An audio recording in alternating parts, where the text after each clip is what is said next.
আমি একটু বেশ কিছু কথা আছে, আমি কারেক্ট করে দিই, একটু ছোট কারেক্ট করি। আমি কারো ফেভারে কথা বলছি না, জাস্ট রেজা ভাই আপনি যে বললেন বাচ্চু রাজাকারের হওয়ার পর, জাজমেন্ট হওয়ার পর কিন্তু কোনো আন্দোলন হয়নি। সাধারণত পলিটিক্স যারা করে, খারাপ হোক ভালো হোক, নীতিহীন নীতিআলা যেই দলই হোক, তাদের কোনো বিচার কাজ যদি হয়, তাহলে পলিটিক্যালি যখন তাদের একটা অবস্থান থাকে তখন একটা আন্দোলন তারা করেন। তো এই কারণেই তারা হয়তো বলছেন আমরা মানি না, মানবো না। তো আপনার কথার প্রেক্ষিতে বললাম। আমি একটু শাহবাগ নিয়ে বলি, যদি আমি শাহবাগ টপিকটা আজকে অ্যাভয়েড করতে চাচ্ছিলাম। আসলে ব্যাপারটা কি, আহ, আওয়ামী লীগের আজকেও পত্রিকা দেখবেন, ছাত্রলীগের অবস্থান দেখবেন আপনি, যে ছাত্রলীগ হাতে মাশাআল্লাহ কি সুন্দর চাকু ছুরি বিভিন্ন দেশীয় অস্ত্র নিয়ে তারা মহড়া করছে। তো ছাত্রলীগের একটা ইমেজ ক্রাইসিস আছে, যুবলীগের একটা ইমেজ ক্রাইসিস আছে। তো হঠাৎ আওয়ামী লীগ একটা গণজাগরণ লীগ যে বানাচ্ছিল, সেটা আমরা বুঝিনি। প্রথমে যখন যুদ্ধাপরাধীর বিচারটা জিনিসটা হলো, ন্যাচারালি প্রত্যেকটা মানুষ ওখানে গিয়ে, অনেক মানুষ ওখানে গিয়েছে, সেখানে লক্ষ লক্ষ মানুষ হয়েছে। এবং আমি তো ওদিন তৃতীয় মাত্রায় বললাম যদি 5 লক্ষ লোক থাকে, 50 লক্ষ লোক বাইরে ছিল, ঘরে বসে সেটাকে সাপোর্ট করেছে। আমি আই হ্যাভ সিন সাকিব ভাই very emotional about it, I can understand, হতেই পারে, আমরাও সেটা নিয়ে। বাট ওই সময় কিন্তু এই ব্লগারদের আইডেন্টিটিটা ইম্পর্টেন্ট ছিল না। ওই সময় কারা এটা দেখেছে সেটা ইম্পর্টেন্ট ছিল না।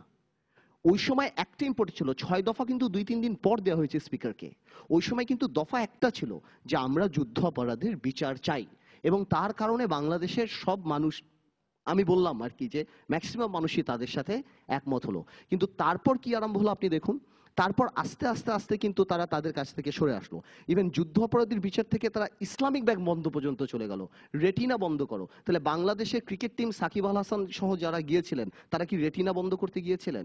বিভিন্ন স্কুল কলেজের বাচ্চারা যা গিয়েছিলেন, তারা কি আমার দেশের মাহমুদুর রহমানের বিচার করতে গিয়েছিলেন? এবং আরেকটু কিছু দেখুন, যে কিছু পক্ষপাতী, আমার মনে আছে মাননীয় প্রধানমন্ত্রীকে নিয়ে একজন স্ট্যাটাস দিয়েছিল, এত মানুষ মরে, শেখ হাসিনা কেন মরে না?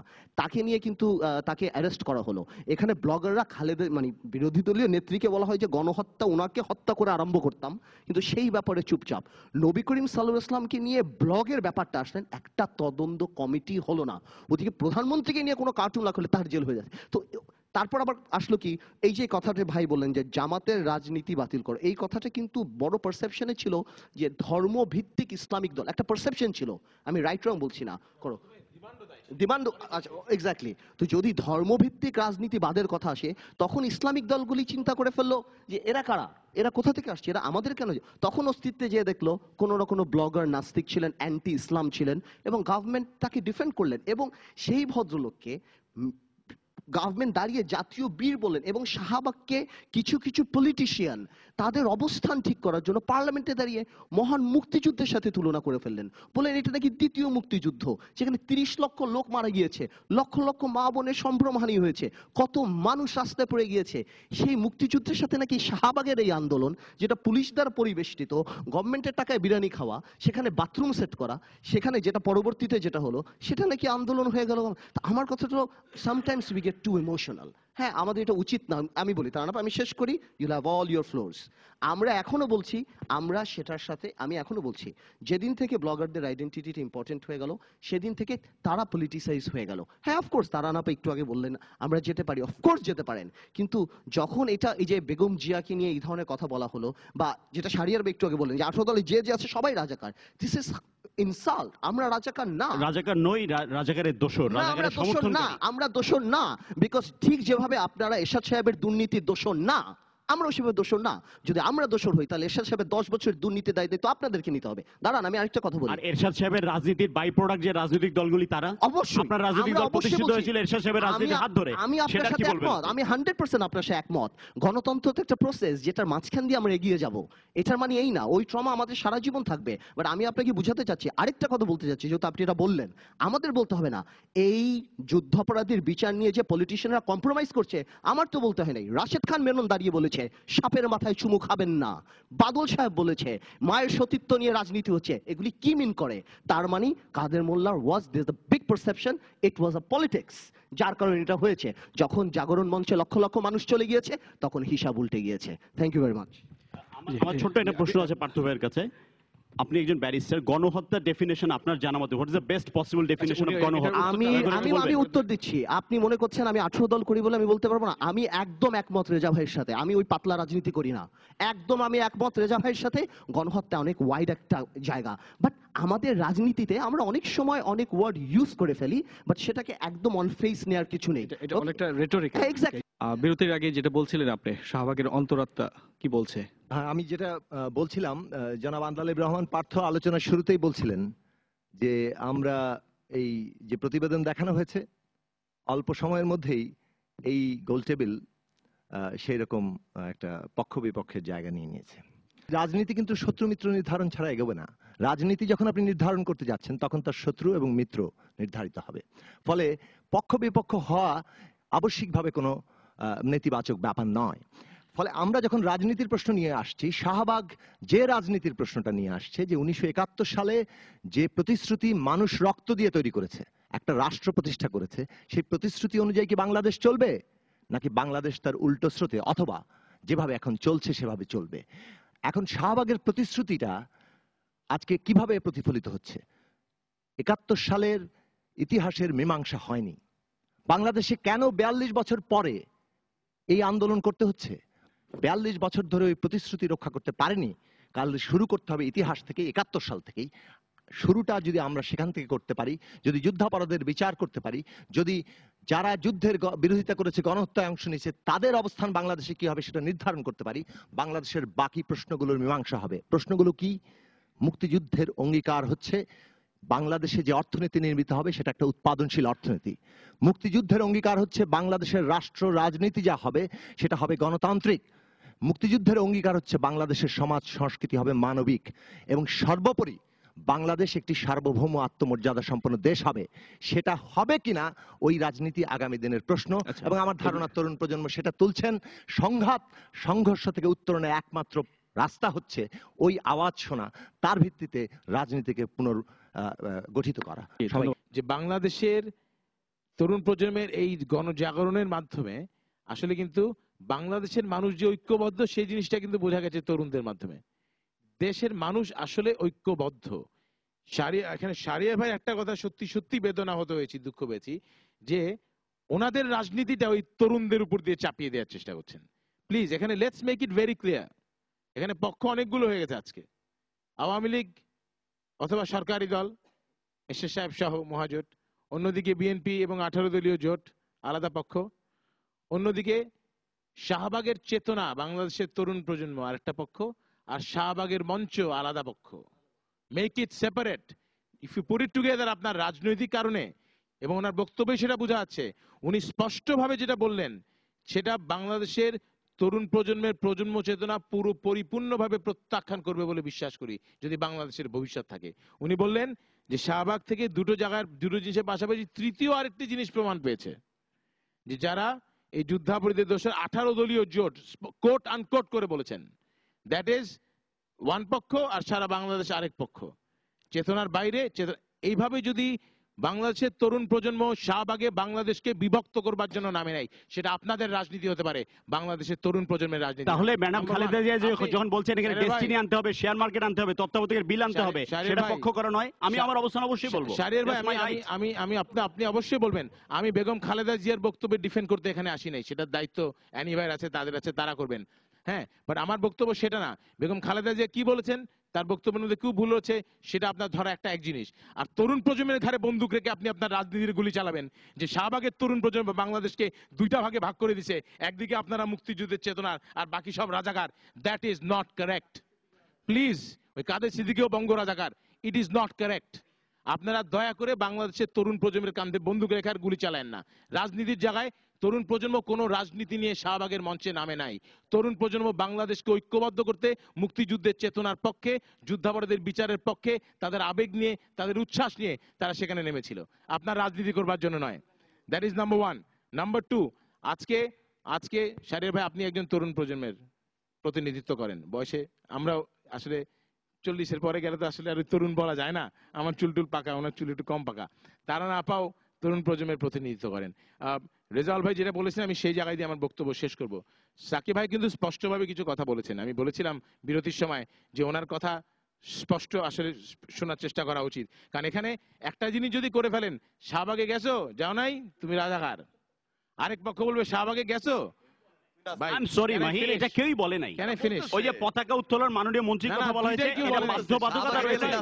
আমি বলি নাই, আপনি বলছেন বলি নাই। কিছু কিছু মানুষ বলে, আবার বলে শাহবাগে গেছো, যদি যাও তাহলে তুমি নাস্তিক, আর না গেলে তুমি রাজাকার। আমরা মধ্যবর্তী কর্নার মানুষ যারা আছি, এটা কিন্তু ঠিক না, দুইটাই রং।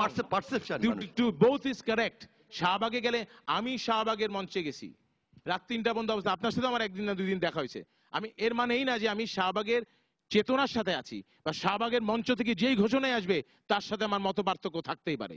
কারণ সেখানে একটা এসেছে নির্দলীয় রাজনীতির লোকরা, আর সেই মঞ্চে নেতৃত্ব দিচ্ছে শুধুমাত্র 14 দলের ছাত্র সংগঠনের নেতারা। সাকিব ভাই তো আপনি আছেন মঞ্চে, আপনি তো মঞ্চের কমিটিতে নাই, আপনি তো সারা রাত ওখানে পার করছেন, আমিও পার করছি ভাই, সেটা নাই। অতএব মঞ্চ, এই জন্য বলছি মঞ্চ ইজ রাজনৈতিক। অফকোর্স প্রত্যেকটি 14 দলের ছাত্র সংগঠনের নেতৃবৃন্দ সেই মঞ্চে বক্তব্য রাখে, তাদের মাধ্যমে সিদ্ধান্ত গৃহীত হয়, তাদের মাধ্যমে কর্মসূচি ঘোষিত হয়। হ্যাঁ, দলের বাইরে একজন দুজন থাকতে পারে, দ্যাটস ডিফারেন্ট। কিন্তু আমিও কিন্তু সেখানে গিয়েছি, আমি দেখেছি সেখানে ডক্টর কামাল হোসেনও গিয়েছে, সেখানে বদরুদ্দোজা চৌধুরী গিয়েছে, সেখানে ইসলামী ছাত্র সেনা গিয়েছে। তারা আওয়ামী লীগের জন্য যায় নাই। আমরা মনের থেকে বিশ্বাস করেছি বাংলাদেশের তরুণ প্রজন্ম বিএনপি আওয়ামী লীগ চিন্তা করে সেখানে যায় নাই। ওখানে অনেক মানুষ দেখেছি যারা শহীদ জিয়ার ভক্ত, এখনো যায়। হ্যাঁ, না এখন যায় না, যে ডিফারেন্ট থিং। আমি প্রথম দিকের কথা বলছি। অতএব শাহবাগের চেতনার সাথে আপনার রাজনীতিকে দয়া করে সম্পৃক্ত করে বাংলাদেশের তরুণ প্রজন্মের 2013 সালের এই চেতনাটাকে নস্যাৎ করবার চেষ্টা করবেন। আমি এর উত্তর দিব, আমি যদি সময় নাম্বার দেওয়া হয়। 2, আপনি স্পষ্টভাবে বলেছেন, আমি আপনার সাথে শতকরা 100% একমত। জামাতে ইসলামী তাণ্ডবের রাজনীতি চালাচ্ছে, কোনো সন্দেহ নাই। আমি রেজাউল ভাইয়ের সাথে সম্পূর্ণ একমত। জামাতে ইসলামী এই আইন মানি না, আদালতই ভাঙতে হবে, that is absolutely goes against the state, there is no doubt about it. আপনি বলেছেন প্রকৌশলীর মৃত্যু, তারা কি জানতো যে এরা জামাত ইসলামের লোক ছিল? তাকে যখন ধাক্কা দিয়ে হত্যা করা হলো, এরা কারা? এরা দুষ্কৃতিকারী, কারেক্ট। বা তরুণ প্রজন্ম বলে ওই বিশ্বজিৎকে যারা হত্যা করেছে ওরাও দুষ্কৃতিকারী। তরুণ প্রজন্ম মনে করে আজকের বাংলাদেশ প্রতিদিনে আওয়ামী লীগের মুক্তিযুদ্ধের চেতনা নিয়ে যেই সমস্ত ছাত্ররা হাতে চাপাতে নিয়ে দাঁড়িয়েছে তারাও দুষ্কৃতিকারী। তরুণ প্রজন্ম এই দুষ্কৃতির রাজনীতি থেকে মুক্তি চায়। আওয়ামী লীগ হোক, বিএনপি হোক, সবার কাছ থেকে মুক্তি। আমি ছাত্রদের কথা বলেছি, আমি অ্যানিমেকে বলেছি। জি ধন্যবাদ মাহি ভাই, আমাদের থার্ড রাউন্ডের দিকে যেতে হবে। আমি রেজাউল ভাই একটা কথা, জি আমার মনে হয় ওই লোহার সোনার পাথর বাটি বলে কিন্তু কিছু নেই, হয় সোনার বাটি নাইলে পাথর বাটি। আমি এইটা মানবো ওইটা মানবো না, হবে না। ইউর কারেক্ট যে আইনের গতিতে চলতে হবে। আপনি রায় মানেন না, আপনি সুপ্রিম কোর্টে যান, আপনি অ্যাপিলেট ডিভিশনে যান, রাস্তাঘাটে আগুন জ্বালাবেন কেন? That is absolutely correct. আইনসম্মত পন্থায় যেতে হবে। আইনের বিরোধী, আইনের বাইরে যারা যাবে তারাই দুষ্কৃতিকারী। যদি আইন বহির্ভূত ভাবে হত্যাকাণ্ড চালানো হয়, শারিয়ার ভাইয়ের মতো একজন তরুণ এমপি অথবা তারানা আপা, আমাদের কাছ থেকে মানুষ কিন্তু প্রত্যাশা করে we have to call white spade is spade. আমি বলি, আমি বিএনপিকে সবসময় সমালোচনা করি, আপনাকে বলতে হবে যুদ্ধাপরাধীর বিচার চাই, ফুল স্টপ। আপনারা বলেন যুদ্ধাপরাধীর বিচার চাই কিন্তু, তবে হবে না। আপনাকেও বলতে হবে হত্যাকাণ্ড সমর্থন করি না, ফুল স্টপ, তবে কিন্তু নাই। বলতে আসেন না তার হাতে ঝাড়ু ছিল, তার হাতে লাঠি ছিল, তাকে গুলি করা। ধন্যবাদ মাহি ভাই, আপনাকে অনেক ধন্যবাদ। এই হত্যাকাণ্ড সমর্থন করেন? তারা না পা আপনার কাছে জানতে চাই। শাহবাগ তৃতীয় একটি কাজ করেছেন যেটি শাহবাগ বলছেন না, সেটি হলো শাহবাগ আজকে সকলের মুখোশ উন্মোচন করে দিয়েছে। সত্যিকার অর্থে কারা যুদ্ধাপরাধীদের বিচার চায়, সত্যিকার অর্থে কারা মানবতা বিরোধীদের, মুক্তিযুদ্ধের সময়কার অপকর্মের বিচার চায়, কারা পক্ষে রয়েছেন কারা বিপক্ষে রয়েছেন, শাহবাগ এটা সকলকে বিভক্ত করে দিয়েছে। এই বিভক্তিটা কোনো খারাপ সেন্সে নয়। আমাদের দেশে স্বাধীনতার 42 বছরের পরে হলেও আজকে এই সীমারেখাটি পরিষ্কার হয়ে গেছে এবং খুব স্বাভাবিকভাবে 18 দলীয় জোট এটার বিপক্ষে রয়েছেন। তারা তার অবস্থান থেকে বিভিন্ন সময় পরিষ্কার করেছেন। 5 তারিখে শাহবাগ প্রতিষ্ঠিত হয়েছে, 11 তারিখে ম্যাডাম খালেদা জিয়া না পেরে একটি বক্তব্য দিয়েছেন। ইনসাইডাররা বলেন যে 11 তারিখের সেই বক্তব্য বিবৃতিটাও অনেক কঠিন ছিল তার জন্য দেওয়া, কারণ তারই দলের একাধিক ব্যক্তি যুদ্ধাপরাধী বিচারাধীন রয়েছেন। কিন্তু তারও পরবর্তীতে সিঙ্গাপুর থেকে ফিরে এসে এবং আজকেও বা এ পর্যন্ত জামাতের হরতালে যেভাবে সমর্থন দিয়ে যাচ্ছে, সেটা থেকে একদম পরিষ্কার হয়ে গেছে যে বিএনপি এবং 18 দলীয় জোটে যত রাজনৈতিক দল রয়েছে সকল রাজনৈতিক দল জামাতের পক্ষে নেমেছেন। এবং এখন যে কথাটি হচ্ছে, আমি যেটা বলতে চাই যে অতীতে আন্দোলন হয়েছে, বর্তমানে হচ্ছে, কিন্তু এই অতীতের আন্দোলন আর এগুলির মধ্যে আকাশ পাতাল ফারাক রয়েছে। 59টি ট্রেনে 59টি রেলের উপরে নাশকতা হয়েছে এবং 59টি, এবং কয়েকটি রেল বগি পড়েছে কি হবে যে গোটা জাতি দেখেছে। এটাই হলো মুক্ত মিডিয়ার, এই বর্তমান মহাজোট সরকার আমলে মুক্ত মিডিয়ার বদৌলতে। যেরকম মানে সরকার দলীয় নেতাকর্মীদেরও অনেক অপকর্ম আপনার টেলিভিশনের মধ্যে দেখেছেন। তো সেই জায়গা থেকে এই যে আন্দোলনটি এখন হচ্ছে, আমরা কয়েকদিন আগে পেপারে ছবি দেখলাম, ডেলি স্টারে খুব সুন্দর, গতকাল বা গত পরশুদিন শিশুদের হাতে লাঠি দেওয়া হয়েছে। এটা কোন রাজনীতির অংশ? মহিলাদের হাতে ঝাড়ু দেওয়া হয়েছে ঠিক আছে, কিন্তু তার পেছনে শিবিরের জামাতের ক্যাডার বাহিনী সশস্ত্র অবস্থায় অবস্থান করছে। তখন ওই মহিলাদের পেছন থেকে যখন আক্রমণ করা হচ্ছে পুলিশদের প্রতি, পুলিশ কি বসে থাকবে? এই তারানাবাজি কথাটি বললেন, এই পুলিশ কি বসে বসে মার খাবে? প্রচুর সমালোচনা করা হয়েছে পুলিশকে, আমরা ভেবেছি নির্লিপ্ত, তারা প্রয়োজনীয় অ্যাকশনে যাচ্ছেন না, কিন্তু সেই জায়গার যে চরম মূল্য দিতে হয়েছে এবং বাংলাদেশের জনগণের জানমাল রক্ষার্থেই এই যে 67টি প্রাণ ঝরে গেল, এর মধ্যে ধরে নিলাম 40টি বা 43টি মাননীয় স্বরাষ্ট্রমন্ত্রী বলেছেন, এবং কোয়াইট রাইটলি বলেছেন তারা দুর্বৃত্ত। I completely support this. কারণ হচ্ছে যে তারা ওই যে অ্যাক্টিভিটিসের মধ্যে ছিলেন, এটা যদি তারা কন্টিনিউ করতেন, মাঝখানে যদি পুলিশ এসে না দাঁড়াতো, আজকে মৃতের সংখ্যা তো 1000 ছাড়িয়ে যেত এবং নিরীহ মানুষকে কিভাবে মারা ভাই, হচ্ছে। just বাংলাদেশের রাজনীতির ইতিহাসে আপনার বক্তব্যের জন্য বলি, ওই যে 43 জনের কথা দুষ্কৃতকারী বলেছেন, জি। সেখানে 12 বছরের শিশু আছে, 10 বছরের শিশু আছে, জি না 6 10 জন বছরের মহিলা আছে, আচ্ছা ঠিক আছে, 6 জন মহিলা আই টেক আছে। That, I take that, I take that. আমি কিন্তু একে শুরুতেই বলেছি, দুষ্কৃতকারী বলছেন আপনি। আমি মানে না বক্তব্যটা শেষ করুন। না কি করে জি। না, তাদেরকে প্রভোগ করা হয়েছে, তাদের গার্জিয়ানরা তাদেরকে, প্লিজ ডিজার্ভ করবেন না, তাদেরকে লাঠি হাতে নিয়ে পেছনে সশস্ত্র অবস্থান নেওয়া হয়েছে।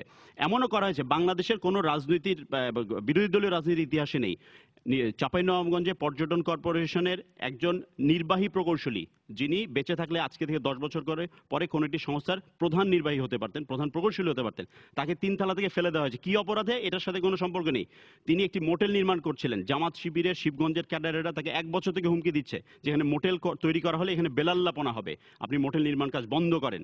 তাকে এর মাঝখানে এই ডামাডোলের মধ্যে 3 তলা থেকে ধাক্কা দিয়ে ফেলে মেরে দেওয়া হয়েছে। সে ভদ্রলোক মোবাইল স্ত্রীর সাথে কথা বলছিলেন যে আমাকে দুষ্কৃতিকারীরা ঘিরে ফেলেছে, জামাত কি বলে শিবিরের কর্মীরা ঘিরে ফেলেছে, আমি মারা যাচ্ছি হয়তো। এইরকম কর্মকাণ্ড যারা করছে তাদের পাশে এখনো থেকে যারা রাজনীতি করছেন, শাহবাগ ওই তৃতীয় কাজটি করেছে, যেটাকে উচ্চারণ এখনো পর্যন্ত করেনি। আমি আর সাহেব, আবার পরের রাউন্ডে আসবো। আচ্ছা, ধন্যবাদ। আবার আমরা